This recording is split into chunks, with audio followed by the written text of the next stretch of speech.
Professor इरशाद साहब से मैं गुजारिश करूंगा कि आज के इस सेशन के यानी कि मकामी शुरा के आखिरी शायर और बाद मेहमान शुरा की बारी जनाब प्रोफेसर इरशाद साहब भरपूर तारीफ।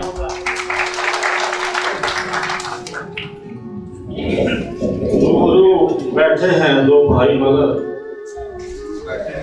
रूबरू बैठे हैं दो भाई मगर, दरमियान दौलत की एक दीवार है।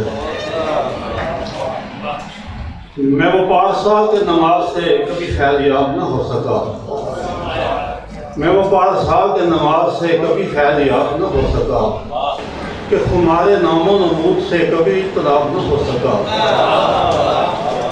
और मेरे राहिबों ने ये क्या किया, मुझे अपने दर पे झुका लिया। मेरे राहिबों ने ये क्या किया, मुझे अपने दर पे झुका लिया।